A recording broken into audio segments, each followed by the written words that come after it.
Vous écoutez un podcast cinéma du Centre des Arts d'Enghien-les-Bains. Ça me fait plaisir de revenir à Enghien en cette rentrée pour un film de lycée. Voilà. Quelques mots peut-être sur Wiseman, qui, comme vous le savez sans doute, est encore en vie à l'âge de 93 ans, qui a présenté son tout dernier film. Alors je ne les compte plus, mais ça doit être à peu près le 50e au dernier festival de Venise et qui porte sur... si tant est qu'on puisse dire qu'un documentaire a un sujet sur un restaurant tenu par la famille Trois Gros. Et donc c'est un cinéaste américain mais qui vit depuis quelques années plutôt en France, qui a, on le sait assez peu, mais qui a vécu un petit peu juste après ses études, donc quand il était jeune, à Paris, dans les années 50, où il a beaucoup aimé le théâtre de Beckett, voilà, le théâtre des années 50. Et vous allez voir que c'est pas tout à fait sans lien avec son cinéma. On a bien sûr plutôt tendance à rattacher ce cinéma à la filiation, disons, du cinéma direct qui est né au tournant des années 60 avec ce qui s'est passé dans les avancées technologiques. On pourrait dire d'abord la possibilité de prendre le son en même temps, enfin d'avoir du son synchrone, donc de ne plus seulement pouvoir faire des documentaires avec, vous savez, cette voix off par-dessus qui commente après coup et qui est la marque de fabrique des documentaires plus anciens. Voilà, le cinéma direct apporte quelque chose, comme son nom l'indique, d'emprise directe du son synchrone. Et puis l'autre aspect de technique, mais aussi esthétique du coup, et même sans doute politique de ce cinéma-là, c'est la légèreté de la caméra. C'est la caméra 16 mm qui permet d'être évidemment beaucoup plus mobile, beaucoup plus présent d'une façon... moins lourde qu'un équipement 35. Alors tout ça, Frederick Wiseman, ça existe déjà quand il a fini ses études de droit et qu'il s'intéresse à la possibilité, alors qu'il enseigne encore, il commence à enseigner, mais sans conviction, le droit à l'université, et il emmène ses étudiants dans un pénitencier psychiatrique, et ça va donner lieu finalement à son premier film qui est Titicut Follies. Et si vous l'avez vu, c'est un film assez dur, assez traumatisant dans ce qu'il montre, et qui est plutôt quand même sur une veine de dénonciation d'une certaine façon de ces pratiques-là, de ce qu'on faisait subir aux patients qui étaient incarcérés, aux détenus psychiatriques. Là, on est avec son deuxième film, avec High School. Ce qui est intéressant, c'est que déjà, alors est-ce parce que Titicut Follies avait été interdit, et il le restera d'ailleurs longtemps? Moi, je ne crois pas. Je crois qu'il a aussi lui-même avancé. On est en 68. Et en fait, vous allez voir que High School n'est pas uniquement quelque chose de l'ordre de la dénonciation. Et c'est là où le vrai Wiseman commence. Puisqu'il va inventer cette façon de faire du documentaire sans tout de suite savoir ce qu'on veut dire de ce qu'on va aller filmer. Ça paraît évident qu'on fait du documentaire pour prendre connaissance, enregistrer le réel et pouvoir mieux le comprendre. Mais en réalité, si vous y réfléchissez, beaucoup de documentaristes savent déjà ce qu'ils vont chercher. Ce n'est pas le cas de Wiseman, donc il ne fait pas de repérage. Le repérage, c'est le film, d'une certaine façon. Il filme assez longtemps, il laisse durer les plans, et puis ensuite, le travail énorme qui va se faire, c'est au montage. Je précise juste que c'est évidemment une toute petite équipe, à savoir 3 personnes. Lui qui s'occupe du son, toujours, pas de l'image mais du son, et qui a un système très simple de signes qu'il fait à son opérateur, en l'occurrence là c'est Richard Leiterman, pour lui indiquer la taille des plans, ou bien s'il doit bouger ici ou là, quelle personne filmer.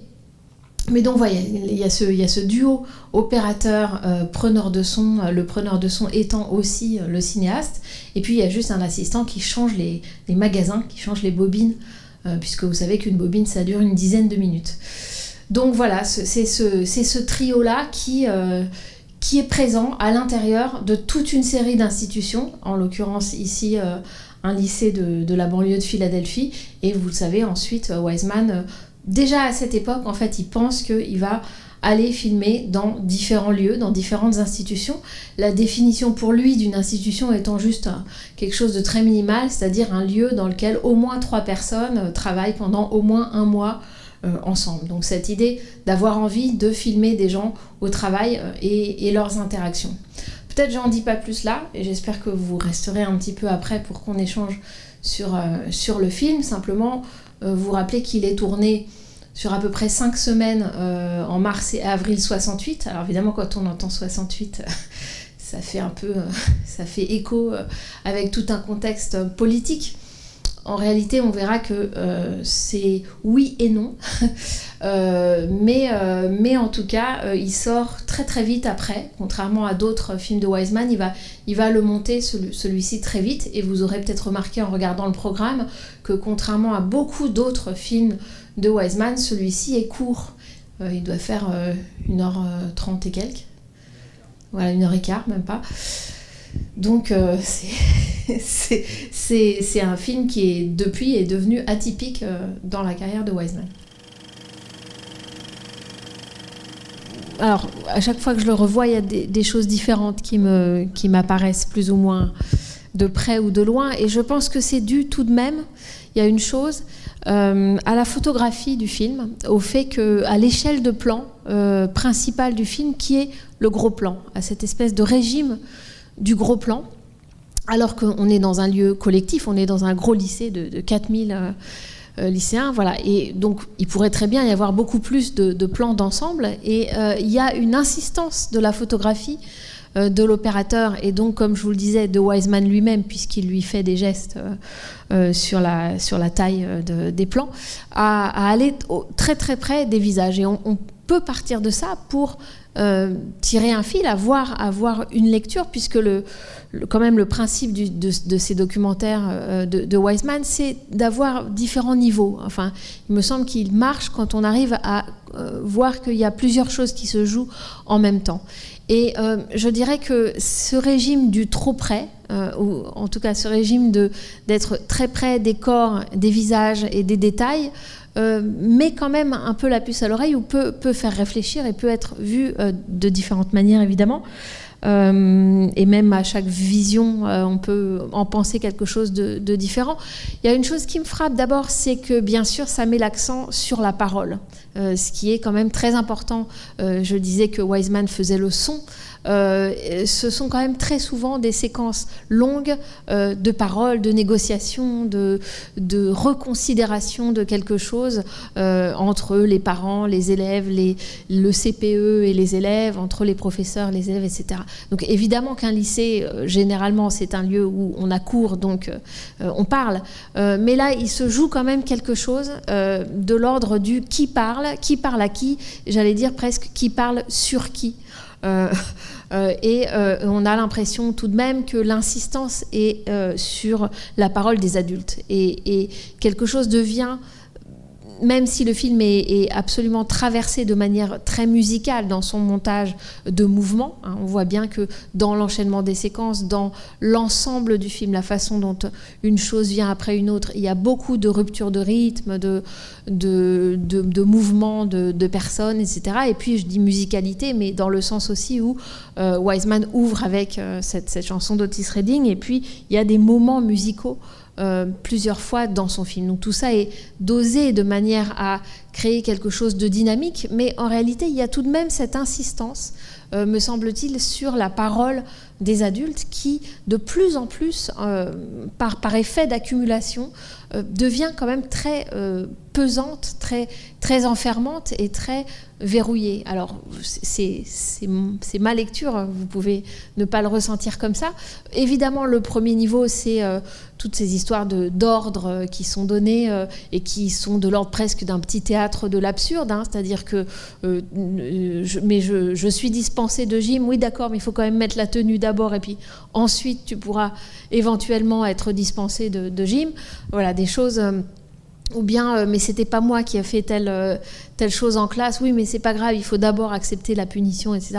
Donc cette espèce d'institutionnalisation d'une hiérarchie de parole, disons, dans laquelle la parole de l'adulte vaut 10 fois plus que la parole de l'enfant, et la parole du représentant du lycée vaut plus aussi que la parole des parents. Enfin, il y a une espèce d'articulation comme ça, à la fois générationnelle, mais pas seulement, et on sent qu'il y a aussi des questions de classe qui jouent, même si le lycée est quand même un lycée plutôt, disons, privilégié. Et vous remarquez d'ailleurs qu'il y a peu de personnes noires, d'élèves noirs dans le lycée.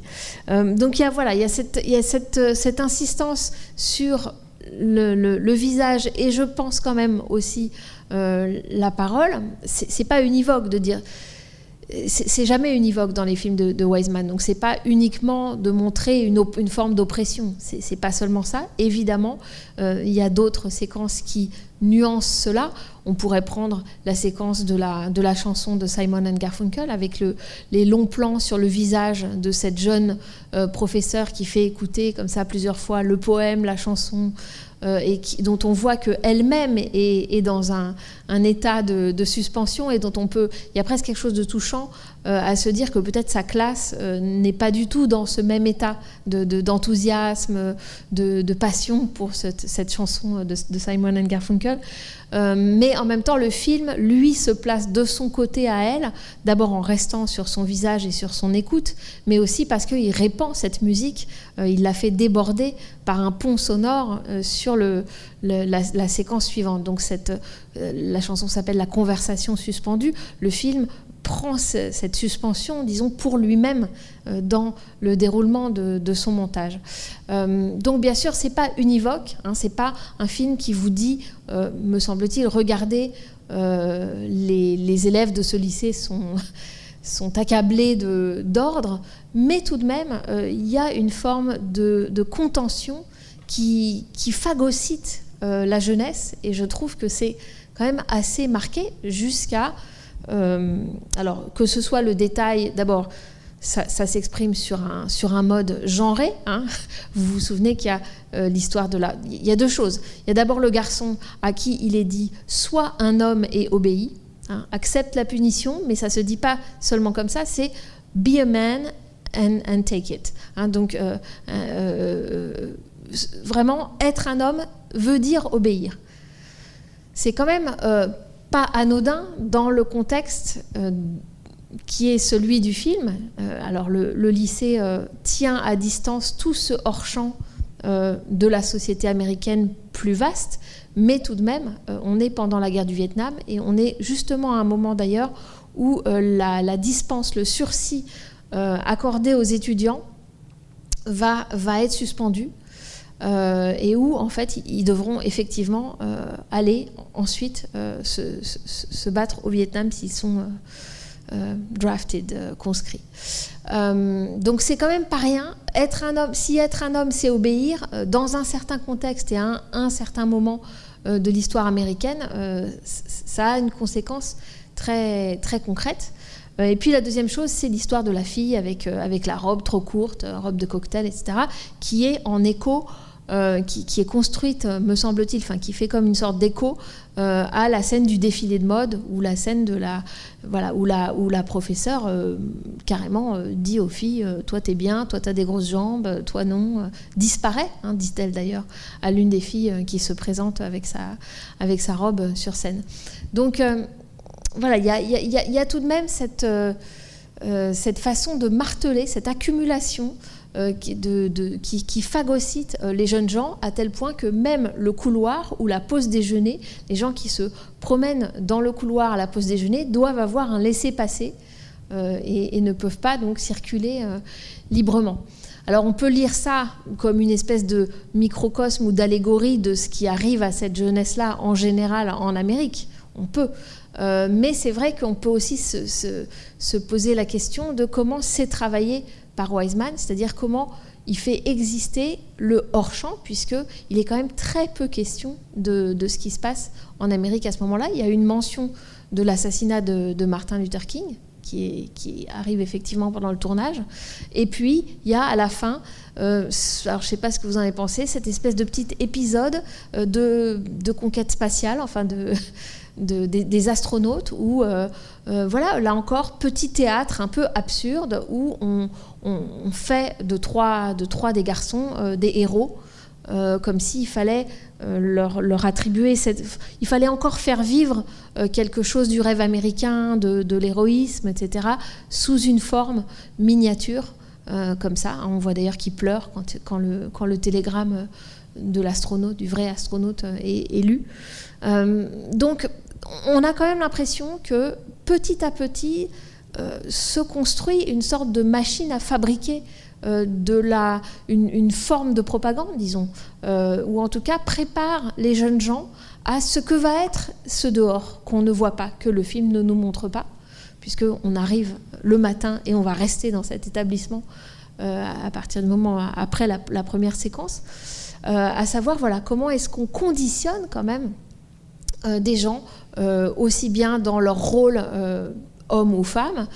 Et vous aurez remarqué d'ailleurs que l'éducation sexuelle, enfin, se fait pour les filles et pour les garçons, donc par une femme gynécologue et par un homme gynécologue. Et vous aurez remarqué évidemment que le gynécologue homme a une espèce de sexisme, disons, voilà, de rire gras, qui est, voilà, que vous apprécierez ou pas. Me frappe toujours la dernière séquence, cette dernière séquence, encore une longue séquence de paroles, parce que le film est court, mais Wiseman fait durer comme ça les scènes parlées, et qui est cette lecture de la lettre, hein, qui vient après la chose qui paraît dite lors d'une conversation anodine près du stade de football. Ah oui, celui-là, bah oui, celui-là, il est revenu blessé, et l'autre aussi est revenu blessé, et un troisième qui ne pourra plus faire de football. Bon, voilà, le Vietnam s'introduit de manière assez discrète, mais quand même affirmée, réelle, concrète, mais là encore par une absence. Hein, ces gens ne reviendront plus, ils ne sont pas au lycée et ils ne joueront plus au football. Et puis il y a cette lettre à la fin, et là moi j'y vois quand même une espèce de point d'orgue à cette entreprise de conditionnement, malgré tout.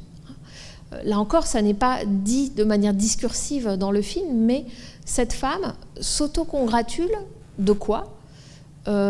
Du fait que cet ancien élève va donner sa solde. Si jamais il meurt, il va donner ce qu'il aura, le peu qu'il aura eu comme argent au lycée. Mais surtout, il se décrit lui-même comme je suis juste, I'm just a body doing his job.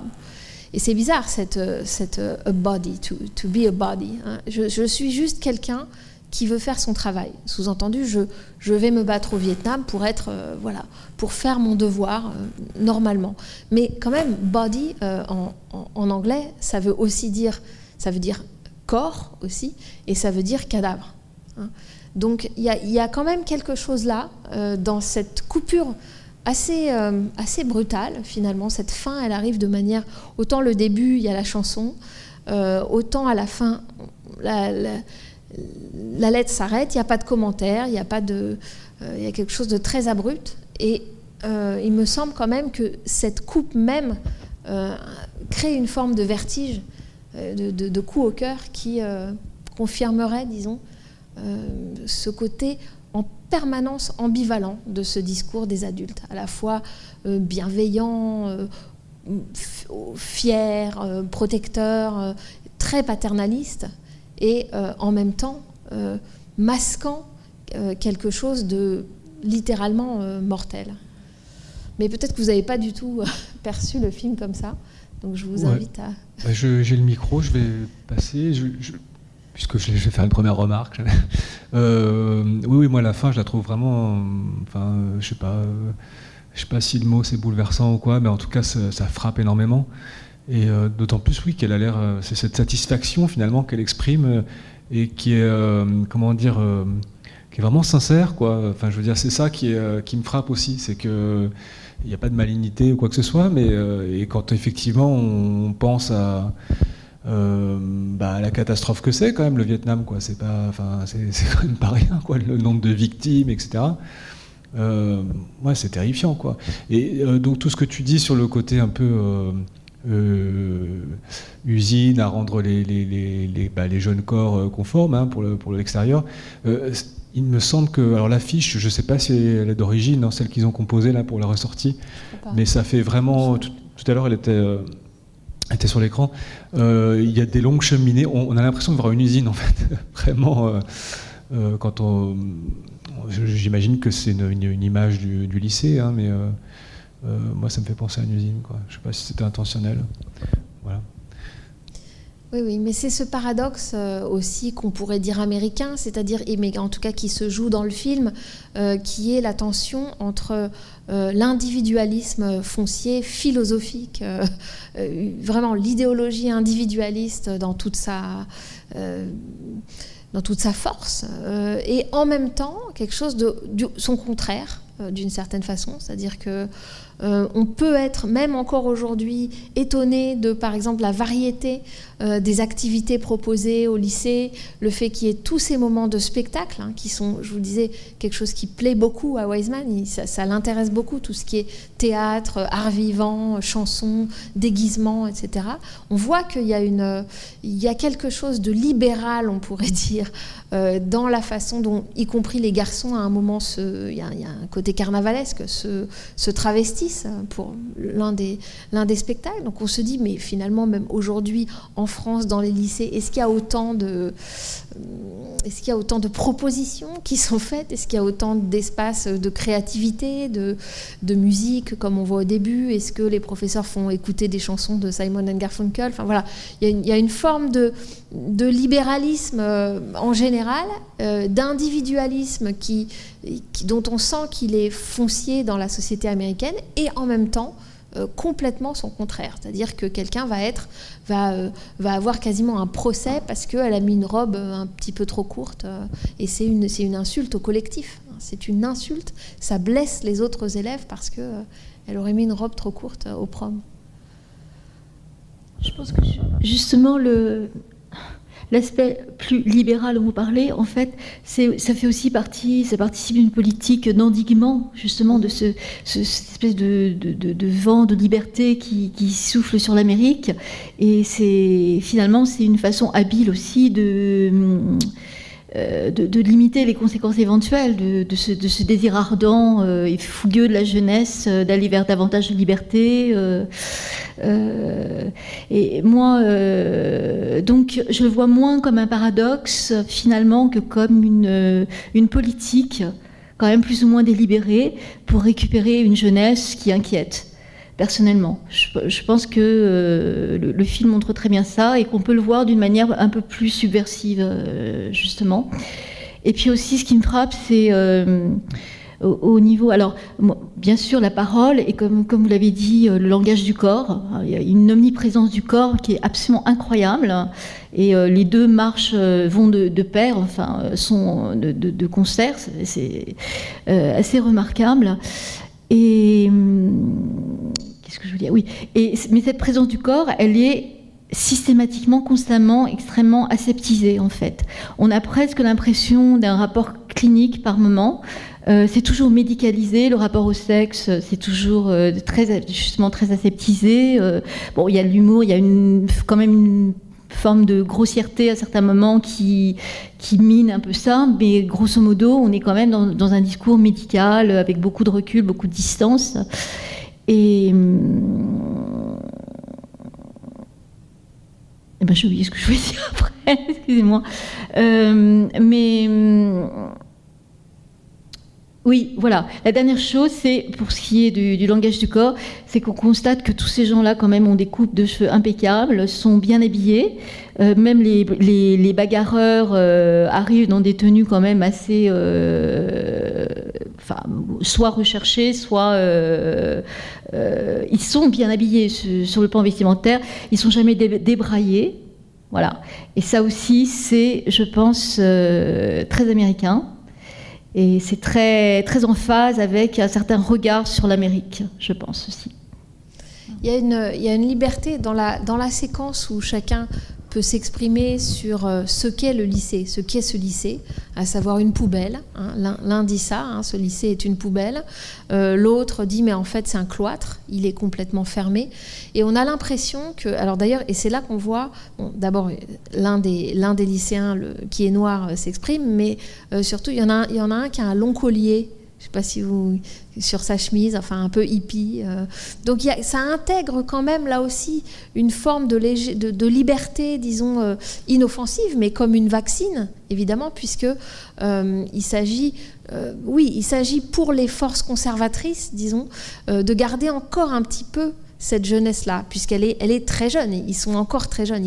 Ils n'ont pas encore franchi ils sont pas encore ni soldats, ni mariés, on pourrait dire, ni dans le travail. Donc il y a encore cet espoir qu'ils ne soient pas aussi politisés que ceux directement un peu plus âgés. Mais vous avez raison. De toute façon, ce vent de liberté dont on parle, nous, on l'associe à 68, plutôt en France et en Europe, mais en fait, c'est plutôt à partir du début des années 60 aux États-Unis. Donc c'est déjà installé, et bien sûr que des forces, disons, oui, conservatrices, réactionnaires, se sont organisées. Mais c'est aussi la force de l'institution, justement. Et c'est le choix de Wiseman, par exemple, de ne pas, par exemple, suivre certains des lycéens chez eux, ou essayer de les filmer dans la cour, des amitiés, des amours, etc. Il va pas du tout de ce côté-là. C'est délibérément montrer ce que l'institution délimite dans les rapports entre les gens, y compris dans les rapports de famille. C'est-à-dire qu'on ne voit les rapports entre les enfants et les parents que dans le cadre dans la mesure où ils sont reçus par le directeur. Donc ça, c'est aussi, quand même, ce sont des choix qui consistent à voir comment tout ça c'est, on dirait aujourd'hui, systémique. Comment il ne s'agit pas pour Wiseman de détacher véritablement des personnages, même si, bien sûr, du point de vue même purement photographique, de voir par exemple la ressemblance de cette jeune fille qui s'appelle Rona, je crois, avec son père.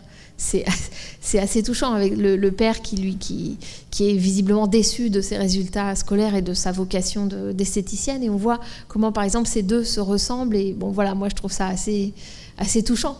Il y a des choses comme ça, mais on voit bien que l'ambition documentaire de Wiseman, c'est pas de construire des personnages pour nous et qu'on sorte du film en disant Rona quand même, elle est voilà. Il y a pas de sédimentation psychologique comme il peut y avoir, je sais pas, par exemple chez Claire Simon, pour prendre des exemples français, ou même Nicolas Philibert. Je prends deux exemples de documentaristes français qui se réclament de Wiseman d'une certaine façon, qui ont vu son cinéma et qui l'ont aimé. Mais il y a toujours cette tentation en France de prendre des personnes et puis d'en faire des personnages, parce que peut-être qu'on se dit que sinon on n'arrive pas à s'identifier.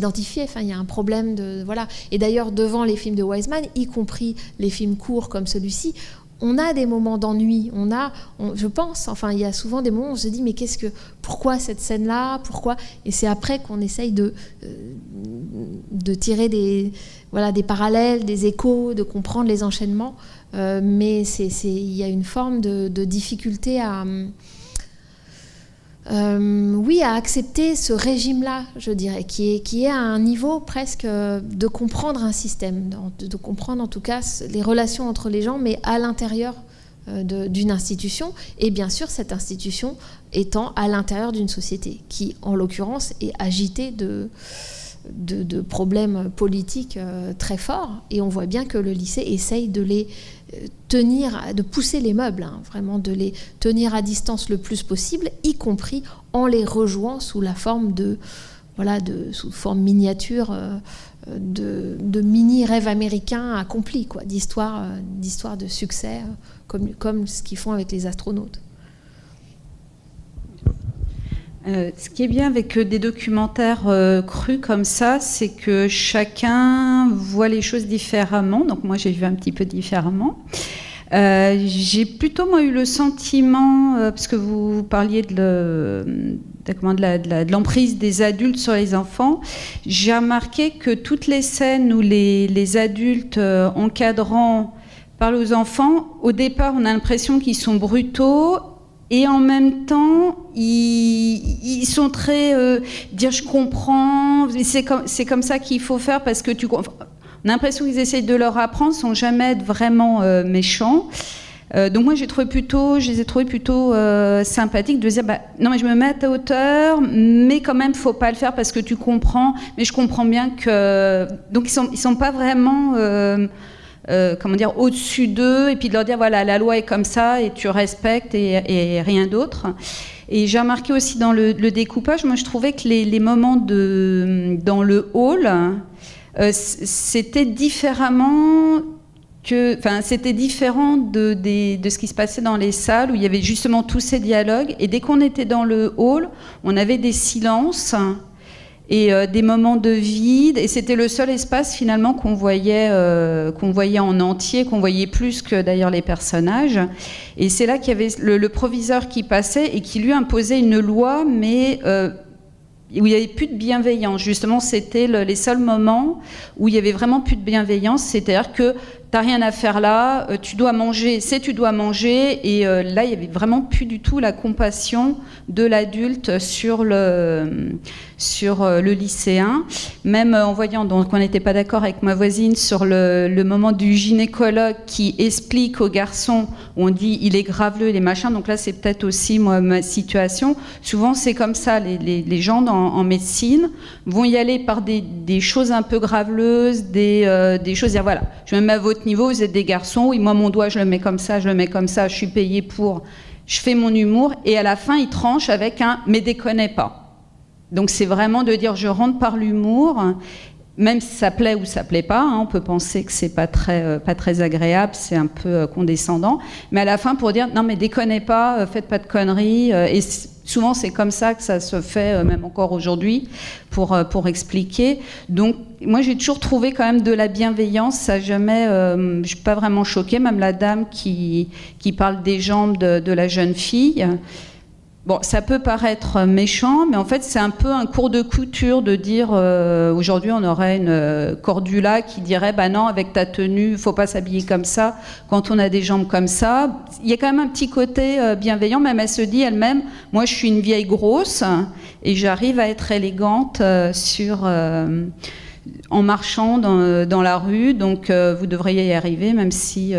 j'ai pas trouvé qu'il y ait vraiment de la méchanceté des adultes vis-à-vis des élèves, sauf dans le couloir, où il y a le proviseur qui l'a dit, voilà, il y a une loi, on la suit, t'as rien à faire au téléphone, tu dégages, et c'est le seul endroit d'ailleurs où on voit la totalité de l'espace, contrairement aux autres. Donc ça, oui. C'était mon sentiment sur ça. Oui, mais je suis assez d'accord, mais c'est justement pour ça que le film a été perçu de manière complètement antagoniste. Enfin, c'est-à-dire que les deux réceptions ont été faites. Donc, dans un premier temps, les gens même qui avaient participé, les gens de l'institution elle-même étaient ravis, venaient voir Wiseman en disant mais c'est formidable, c'est vraiment un lycée formidable, etc.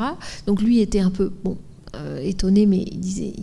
Et puis, dans un deuxième temps, ils ont commencé à lire certains articles, puisque le film a été montré au New York Film Festival, donc voilà, il a commencé à avoir un peu de presse, etc. Et là, eux-mêmes se sont dit, ah mais non, en fait, on est montré de manière, sous un jour plutôt mauvais, donc eux-mêmes ont rétropédalé d'une certaine façon. Mais ce que je veux dire, c'est que ça, c'est symptomatique du cinéma de Wiseman. C'est-à-dire c'est pas parce qu'il ne fait pas de commentaires ou bien que ses documentaires ne contiennent pas des entretiens. Bien sûr, ça c'est une chose formelle importante de ce type de documentaire. Vous disiez cru, mais il y a un travail de montage, il y a un travail de choix des séquences qu'on garde, etc. Donc il y a quand même de la mise en scène documentaire. Mais c'est pas tellement pour ça. C'est que je pense que c'est très important pour lui de restituer cela, c'est-à-dire cela même que vous dites, à savoir que la loi peut être délivrée avec de l'empathie, par exemple. Après, à partir de quel moment ça devient malgré tout du paternalisme, À partir de quel moment justement cette notion de bon père de famille, qui vient d'être d'ailleurs modifiée dans la loi, par exemple en France, je crois, et porte elle-même une culture et une idéologie qui comporte ces préjugés, et comment on la perpétue aussi en appliquant cette espèce de bienveillance un peu bonhomme, mais aussi avec un peu un rudoiement qu'on considère formateur. Voilà, tout ça, il le montre, et effectivement, il ne montre pas une société totalitaire, on pourrait dire. C'est jamais ça l'Amérique. Et je pense que Fred Wiseman n'est pas n'est pas un contempteur de sa société d'origine. D'une certaine façon, on pourrait croire qu'il s'oppose, mettons, à Frank Capra, dans une certaine, qui déploie une certaine idée de la démocratie, de ses travers, et de comment on peut essayer de faire que son esprit ne soit pas perdu. En réalité, je pense que Wiseman aussi, d'une certaine façon, il veut voir comment ça marche en pratique, en fait. Voir comment ça marche, ces relations-là, à l'intérieur du lycée, à l'intérieur des familles, à l'intérieur des...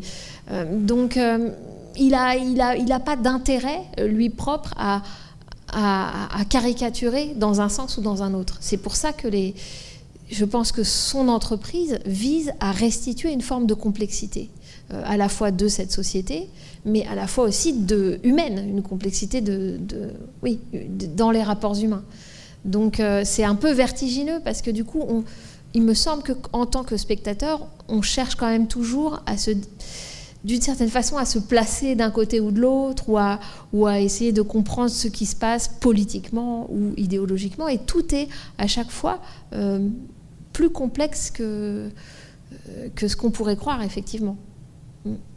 Mais ça n'empêche pas ce que vous dites, c'est-à-dire, on pourrait dire la bienveillance, hein, sauf dans l'autoroute du hall, n'empêche pas que, comme institution, quelque chose soit en marche et qui prépare toute une génération à l'extérieur. À savoir, on fait des ménagères, quoi, on fait des bonnes épouses, des femmes qui sauront recevoir les collègues des maris à table, qui sauront se faire une robe de soirée pour pas cher, etc. Et on forme quand même aussi des futurs soldats, en l'occurrence. Donc l'un n'empêche pas l'autre, mais il faut aussi peut-être voir parfois que on forme toute cette génération-là de manière politiquement non neutre, mais on peut le faire en douceur. Donc cette douceur, ou cette empathie dont vous parlez, elle n'est pas elle-même exempte de... Et sur le fait qu'il soit un petit peu bavard comme documentaire, il y a beaucoup de paroles, mais ce qui ressort, c'est que finalement, en parlant beaucoup, ils arrivent à résoudre toutes les problématiques, alors qu'aujourd'hui, dans certains cas, on aurait tendance à taper et discuter après, et du coup, ça nous démontre que, en parlant, chacun dit, même les élèves qui sont pas d'accord, qui trouvent qu'il est pourri, le lycée, ont le droit de le dire, et on les envoie pas balader parce qu'ils ont dit ça, et tout le monde discute, et c'est vrai que c'est ce qui est très agréable dans ce documentaire. Ouais, je pense que c'est ce qu'il y a de propre à la démocratie américaine. Si vous avez vu Monsieur Smith au Sénat, justement, de Capra, c'est un cas de, comment on appelle ça, obstruction parlementaire, filibustering. Donc, il tient la parole pour une question juridique, il arrive à faire que les autres ne parlent pas. Et c'est toute cette idée que quelque chose se passe, c'est-à-dire que la parole est une action, qu'elle a une action performative, et c'est beau de voir effectivement que la parole là quand même des lycéens est suffisamment prise en compte pour qu'on soit quasiment dans une négociation permanente. Ça c'est effectivement pour moi une qualité très américaine, et Wiseman va développer ça au cours de ses films suivants, puisque par exemple ce que je considère en tout cas comme son chef-d'œuvre, qui est Welfare, le film de 75, dans un centre de sécurité sociale qui dure 2h40 et quelques, ça n'est aussi que ça, c'est-à-dire comment les gens viennent à la limite produire des fictions sur eux-mêmes pour essayer d'obtenir telle aide, et où Wiseman ne juge pas, ne les juge pas comme étant des profiteurs ou au contraire des victimes du système, mais écoute ce qui se tisse comme ça dans les histoires personnelles qui se racontent et qui se racontent pour l'institution. Non, j'avais juste une remarque, mais vous avez enclenché un peu la chose en parlant de la parole des lycéens. C'est qu'à chaque fois que les lycéens sont confrontés à des entretiens, soit avec des CPE ou le proviseur, ou peu importe, ils l'ouvrent, ils parlent. Ils sont jamais muets, ils argumentent, ils se défendent. Moi, j'ai trouvé ça admirable. Là où ils auraient pu se fondre dans un espèce de mutisme, voilà, j'encaisse ce qu'on me dit et je ne dis rien. Non, là, au contraire, ils prennent la parole. Et ça, j'ai trouvé ça très bien. Sauf Rona au début, mais quand elle est effectivement lancée, c'est elle qui prend le débat presque, je trouve. Ouais. Et puis il y a une autre remarque que je voulais faire, c'est sur la séquence du cours de gymnastique. Ouais. Qu'à mon avis, on ne pourrait jamais tourner aujourd'hui. Enfin, je pense, vous me direz ce que... Les plans sur les fesses. La caméra, elle est sur les fesses, constamment sur les fesses des filles, parce que ce ne sont que des filles. Mais là, c'est un organe comme un autre. Non, mais... Ça peut former, mais justement, pourquoi les fesses, tu vois ? Et, enfin, je ne sais pas, à mon avis, ça pourrait Alors, jamais... il y a une réponse 50 ans plus tard, qui est que Wiseman a fait un documentaire qui s'appelle Crazy Horse. Oui, voilà, avec beaucoup de fesses. Enfin, bon, donc, oui, mais là, ça se justifie. C'est une réponse possible. Oui, mais là, ça se justifie sur le Crazy Horse. Il faut banaliser. Si on en fait un organe... si on se dit filmer le nez ou filmer les fesses, c'est pareil. Voilà, on n'en fait plus un organe spécial. Attendez. En complément, l'autre plan de Jim, quand elle frappe la balle, c'est pris devant le bas du corps. Voilà. Oui, tout à fait. À nous de l'interpréter comme on veut. Je pense quand même que, là encore, il n'y a pas une... C'est là où c'est diabolique, d'une certaine façon, le cinéma de Wiseman. C'est-à-dire qu'il n'y a pas une lecture... univoque, me semble-t-il. On pourrait à la fois trouver qu'il y a une espèce de lubricité tout simplement du cinéaste et de son opérateur. Il y a le fait peut-être que, comme par hasard pour les filles, quand même l'accent est mis sur le corps, c'est-à-dire aussi bien les défilés de mode, se faire ses vêtements, etc. Donc il y a aussi ça, l'idée qu'il faut des corps... en tout cas, l'idéal américain, y compris pour la femme, on pourrait dire que c'est un corps athlétique et qu'il y a une érotique de ça, de ce type de corps. Si vous voyez Les femmes de Women de George Cukor, qui doit dater 37 ou quelque chose comme ça, il y a déjà ça sur la gymnastique pour les femmes, etc. Donc il y a peut-être ça aussi dans l'idée qu'on fabrique des corps conformes. Il faut aussi qu'ils le soient érotiquement, je dirais. Donc ça peut aussi être ça. C'est pour ça que le film permet, disons, je dirais, de construire quelque chose de critique. Non pas satirique, non pas qui a jugé, mais en tout cas une espèce de position critique. Et quand vous disiez c'est beau parce qu'on les voit négocier, on les voit, y compris les élèves, négocier, ce que j'ai oublié de rappeler, c'est que Wiseman, il a cette formation de juriste quand même. Et que donc, plusieurs fois au cours de sa filmographie, il revient au théâtre, disons, de la parole par excellence, qui est le tribunal. Donc, très peu de temps après ce film-là, il fait un film qui est assez remarquable, qui s'appelle Juvenile Court, donc le tribunal pour enfants, et où aussi on voit que, y compris des jeunes gens, peuvent tout à fait développer une argumentation, etc. Et c'est quelque chose qui intéresse Wiseman, juriste, ça, c'est-à-dire la parole et la capacité de la parole à avoir une action sur... à avoir un effet et à être performative. Ça, Il me semble que nous, côté Europe, enfin, pour contraster de manière un peu... On a plutôt tendance à penser l'inverse. C'est-à-dire que la parole, c'est le contraire de l'action. Sauf peut-être chez certains cinéastes. On verra peut-être avec Piala et on pourrait le dire d'Éric Rohmer. Mais chez Wiseman, on voit qu'il y a la bataille se joue quand même beaucoup sous une forme quasiment judiciaire. Enfin, on a l'impression que les gens ont une culture de ça. Bon, je fais une dernière remarque, moi, sur la manière de filmer, en fait, tous ces gros plans. Alors, je sais que c'était un petit peu une marque de fabrique de l'époque, des documentaires de l'époque. Il me semble que j'ai vu ça aussi chez Ben Baker ou d'autres, cette manière de faire beaucoup de très gros plans. Mm-hmm. Et je trouve ça assez désagréable, en fait, pour tout dire. Mais... en même temps, il y a cette manière parfois d'être absorbé dans un visage ou presque noyé dans un visage. Ça peut être déstabilisant au début. Et en même temps, parce qu'on fait plus du tout ça aujourd'hui. Enfin, c'est vraiment, moi, je trouve ça presque choquant, en fait, cette manière de remplir l'écran à ce point-là. Bon, je sais pas, je veux avoir ton avis un petit peu là-dessus. En fait. Oui, en fait, lui-même, il a changé d'opérateur. Je sais plus à quel moment.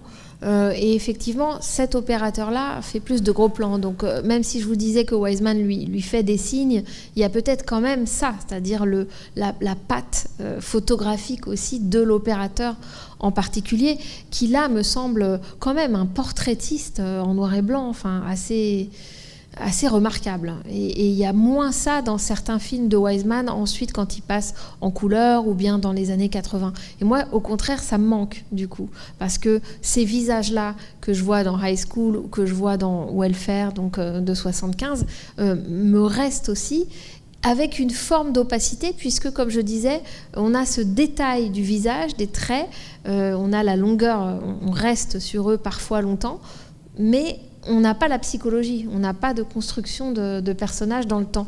Et donc c'est cette espèce de dissociation entre le trop près et la distance de fait totale, puisqu'on ne sait quasiment rien d'eux, qui crée quelque chose de particulier, enfin, qui en tout cas est peut-être quelque chose de trop abstrait pour certaines personnes, mais me semble intéressante, comme une espèce de disjonction qui fait la qualité particulière de ce documentaire, par opposition même peut-être au documentaire dont tu parles de Leacock, enfin des Américains de cette même génération qui ont utilisé le documentaire direct dans toute sa capacité, sa force de mobilité justement. Non pas de rester sur un visage ou sur des visages d'écoliers en classe qui sont en train d'écouter et qui sucent leur stylo, mais des politiciens, de suivre des politiciens, voilà, de faire quelque chose de beaucoup plus dans l'événement, dans quasi journalistique.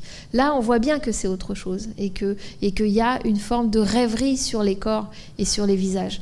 Et ça, Wiseman, même quand il ne fera pas autant de gros plans, il va le garder pendant des décennies, et je pense que c'est lié à son goût pour le spectacle, véritablement, qui paraît pour le coup paradoxal chez un cinéaste comme lui, mais je pense qu'il ne se départit jamais de ça. D'ailleurs, la preuve, il fait un film sur la comédie française au milieu des années 90, un film sur l'Opéra de Paris, ensuite en 2008, le film sur le Crazy Horse, enfin voilà. Donc il y a une dimension, comment dire, non réductible à quelque chose de social, disons, ou sociétal, qui fait aussi sa singularité. Il n'y a aucune raison de dissoudre l'épiphanie que peut être le fait de voir quelqu'un comme ça, d'aussi près, dans une espèce de compte-rendu de la société ou de radiographie de la société à un moment donné. Il veut les deux. Et si vous voyez l'un de ses films récents, In Jackson Heights, sur un quartier à New York, il y a les deux. Il y a des très très gros plans sur des fruits et légumes parce que les couleurs le marquent particulièrement, ou bien des donuts qu'on est en train de fabriquer, en train de frire, et il y a des plans beaucoup plus larges et des conversations. Donc c'est un cinéma qui, mine de rien, avec son côté là un peu heurté et lacunaire, est en fait assez total. sinon totalisant. Parce qu'il y a ces deux échelles et je pense qu'il veut tenir ça. Bon. Merci d'être venu. Merci Charlotte. Moi je vous dis... Alors oui, tu nous recommandes quoi comme film? Ah oui, je vous recommande Welfare. Et puis une fois que vous avez vu Welfare, vous êtes à l'aise au niveau durée. Parce qu'en fait, celui-ci est presque trop long d'être trop court. Si vous voyez ce que je veux dire. Parfois, il y a des courts-métrages qui nous semblent interminables. Bon, voilà. Donc là, il est à ses débuts quand même, Wiseman, et il n'a pas encore, à mon avis, il y a beaucoup de coupes, enfin, il y a beaucoup de... Ensuite, il trouve quelque chose dans la durée. Et il y a un petit peu ça là, dans les scènes parlées, où on se dit « Ah oui, quand même, il ose rester longtemps sur une histoire de CPE. » voilà. Mais quand vraiment il prend ses aises, là, quelque chose d'autre se passe dans les scènes de parole et à mon avis, devient meilleur que dans High School. Donc je dirais Juvenile Court, ça existe en DVD parce qu'il est vraiment quasiment jamais montré. Welfare qui lui est ressorti là, donc peut être visible mais existe aussi en DVD. Et puis après, il y en a tellement, mais oui, le récent Ex Libris qui est extraordinaire sur la bibliothèque publique de New York, Et à chaque fois, l'intérêt est quand même le moment où vous sentez à l'intérieur du film que le film se réfléchit lui-même, que le cinéma et que la mise en scène et que le travail de Wiseman trouve en miroir quelque chose à l'intérieur du fonctionnement de l'institution elle-même. Après, il y a des films saisissants comme Primate, Primate, sur la vivisection des chimpanzés. Il y a des films très amusants en même temps que finalement un peu glaçants sur le réganisme. Un film assez satisfaisant à voir aux alentours de Noël qui est The Store, sur un grand magasin un peu chic, Neiman Marcus à Dallas. Un film de 1980 avec en plus donc le style de... En fait, à chaque fois que dans un film de Wiseman, il y a des éléments de spectacle, des gens qui font du théâtre ou bien même dans le grand magasin, des gens qui achètent des fourrures, etc., on voit que le film en devient meilleur d'une certaine façon. C'est-à-dire qu'il faut cet élément-là de vêture pour vraiment donner quelque chose, je trouve, de plus vivant à cette idée un peu générale qu'il n'applique pas, qu'il a, je pense, de manière non préméditée, mais qui est que, bien sûr, on joue tous un rôle social et que donc tout ça circule et qu'on est en représentation. C'est aussi pour ça que dans tous ces films, même quand ils ne parlent pas de spectacle vivant, il y a des gens qui, à un moment, font des spectacles. Comme il y a chez Renoir, d'ailleurs, si vous vous souvenez de La règle du jeu ou de La grande illusion, les gens, à un moment, toujours ont envie dans la vie de se costumer. Donc on retrouve ça dans énormément des différents films de Wiseman, même s'ils ne se situent pas dans des lieux de spectacle. Voilà. Et je vous remercie et je vous donne rendez-vous le mois prochain, moi. Oui, le 11 octobre pour le premier film du cycle L'enfance autour nue de Piala. De Maurice Piala. L'enfance nue, voilà. Merci. Bonsoir. Merci Charles.